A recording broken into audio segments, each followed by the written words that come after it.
Olá, eu sou Ana Clara e vou apresentar meu trabalho para vocês. Você já ouviu falar sobre perícia veterinária? Nela é importante que o profissional seja técnico, ético, imparcial, que para emitir pareceres para os juízes ou então tutores. Hoje eu irei entrevistar o Clifton David. Ele é médico veterinário formado pela Universidade do Grande do Rio. Ele trabalha na área de perícia veterinária. Então, eu gostaria de agradecer essa disponibilidade de estar aqui com a gente hoje. Cliviton, conta pra gente como é que foi o seu início do curso de medicina veterinária. Curso, assim, a gente pode ter contato com diversas áreas, né? Então, eu fiz um currículo na graduação experimentando diversas áreas. Então, assim, eu cheguei a fazer estágio com cavalos, com equinos, né, no Jockey Club, na Sociedade Hípica Brasileira, no Rio de Janeiro. Fiz muito curso diversificado, assim, fiz curso na área de aves. O meu TCC, minha monografia foi em inspeção de leite, né? Fui passar um período lá para fazer estágio supervisionado na Parmalat, no interior do Rio Grande do Sul. Então, eu cheguei a frequentar diversas áreas, assim, justamente para ter uma noção, né? Para a gente estar ali experimentando um pouquinho de cada coisa, para depois de se formar, né? A gente conseguir mais ou menos, né? Já ter uma identificação com alguma área, né? Normalmente é o que a gente imagina que aconteça, mas assim que eu me formei, eu comecei na verdade, a namorar um pouquinho a área da dermatologia veterinária, né? Uma área bem específica na área clínica e tal, mas é porque eu tenho um pai médico, dermatologista, e minha irmã médica, dermatologista, então, assim, eu pensei em, de repente, fazer uma espécie de um link, né? Uma espécie de um estudo comparativo, comparado, né? Já que, assim, a dermatologia sempre existiu ali, né? Teve sempre suas referências mundiais, né? O Kirk e tal, do livro de dermatologia e tal. No Brasil já é uma área bem consolidada e tal. Há pouco tempo virou especialidade reconhecida pelo Conselho Federal. Mas mesmo assim, né, a gente sempre se identifica com alguma área. Assim. E aí eu cheguei a estagiar, depois que me formei, fui para a USP, fiquei um período em São Paulo, fazendo um estágio lá com as feras da dermatologia, né, o Dr. Ronaldo Lucas, o Dr. Carlos Lasson, e estava caminhando para essa área, inclusive fazendo alguns atendimentos na área de dermatologia em Niterói, no Rio de Janeiro, mas né, a vida ela vai dando suas voltas e a gente acaba deixando de trabalhar numa área que a gente imaginava que de repente fosse trabalhar, e comecei a dar uma olhada com bons olhos para essa área pericial, que eu vi que não tinha muitos profissionais trabalhando, né? Eram pouquíssimos, pouca coisa, pouco material, pouco artigo, praticamente nenhum livro, pelo menos no Brasil, e eu falei, cara, eu acho que é um caminho interessante aí, não tem muita gente, porque às vezes a gente escuta na faculdade, né, aquela coisa, vai fazer uma coisa que ninguém faz, né? Vai fazer uma coisa que ninguém está fazendo, vai... E aí a gente acaba pegando um pouquinho disso, e eu falei, cara, vou entrar nessa área aí, que eu acho uma área bem interessante.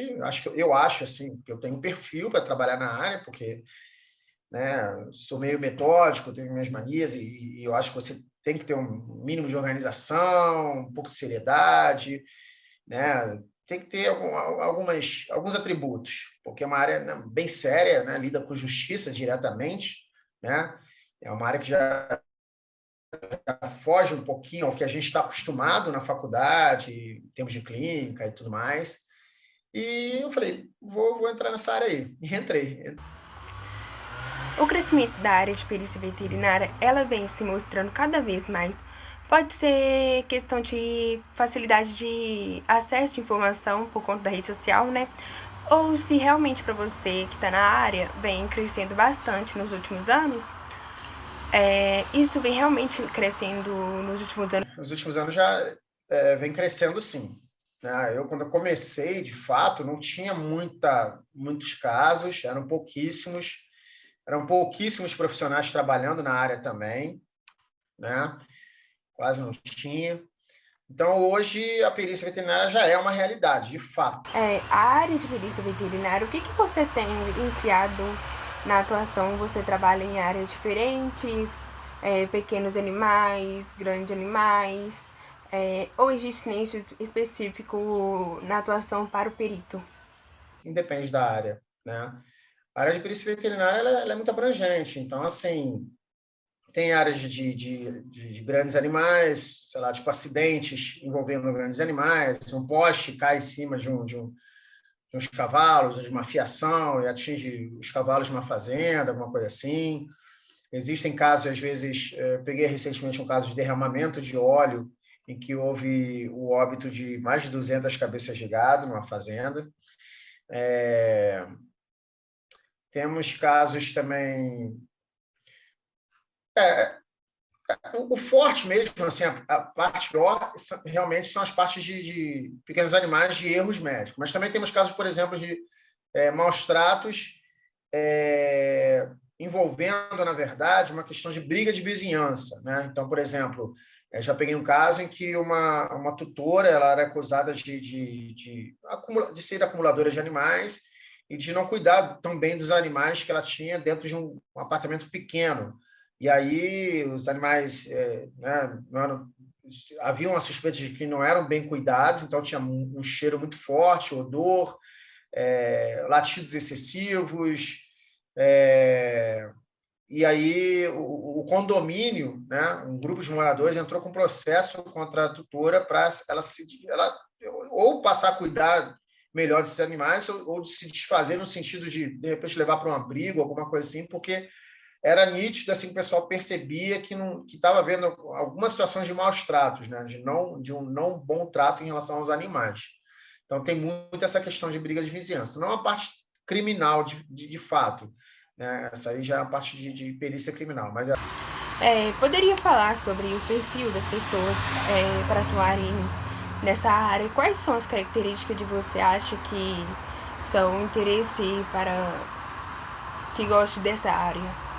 Ser curioso, né? Ser curioso, ser estudioso, ser organizado, estar atento. Cliverton, digo um recado para você do passado. O que você diria para o Cliverton que estava entrando na graduação? Ia para se atentar bastante ao código de ética, estudar bastante o código de ética, bastante as questões de direito veterinário, principalmente as... E na área de grandes animais, acontece bastante proprietário irem atrás dos médicos veterinários ou é menos frequente? Muito menos frequente. Não vejo muito, não. Praticamente, vejo muito raro, muito raro. Não vejo muita coisa, não. Não sei explicar o porquê. Você deseja deixar uma mensagem para os médicos veterinários que estão à busca de informações? Se tem algum recado final para a gente finalizar essa entrevista? Só ratificar mesmo, só reforçar mesmo que é importantíssimo não se ater somente à parte técnica da profissão, mas sim à parte jurídica, a parte de legislação também, porque esse é o caminho. Muito obrigada por assistir até aqui.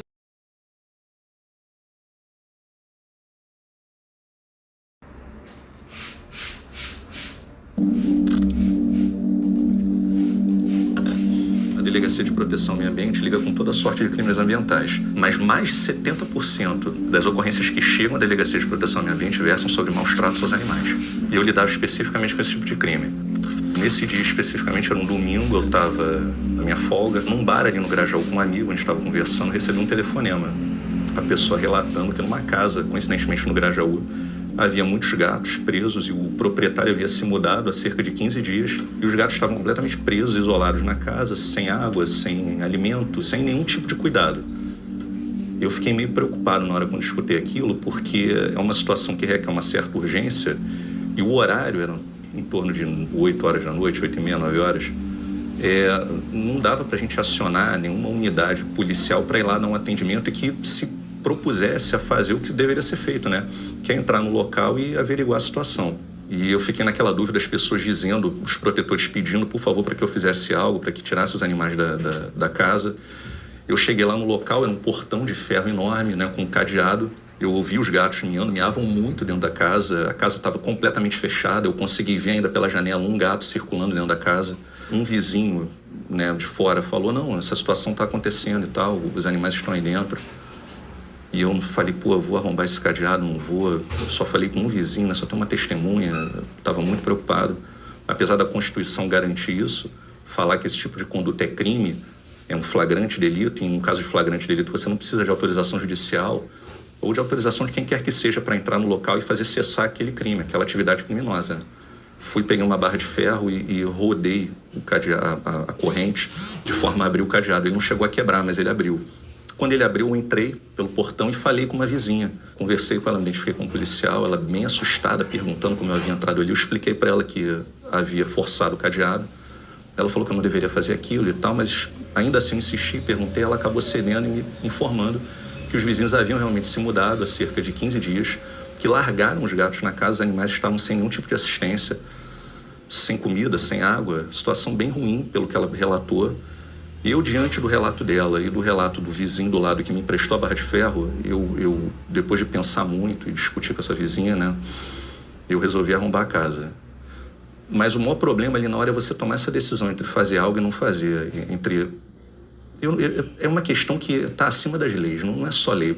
Porque não cabe você discutir lei quando você está vendo que um animal que está sem água, sem comida, que pode morrer, não cabe ali você ficar debatendo, mas a lei diz que você deve agir dessa forma, daquela. Você tem que fazer o que é certo, que é moralmente certo. Eu meti o pé na porta, arrombei, a situação dos gatos era horrível, os animais estavam muito magros, não tinha água, não tinha comida.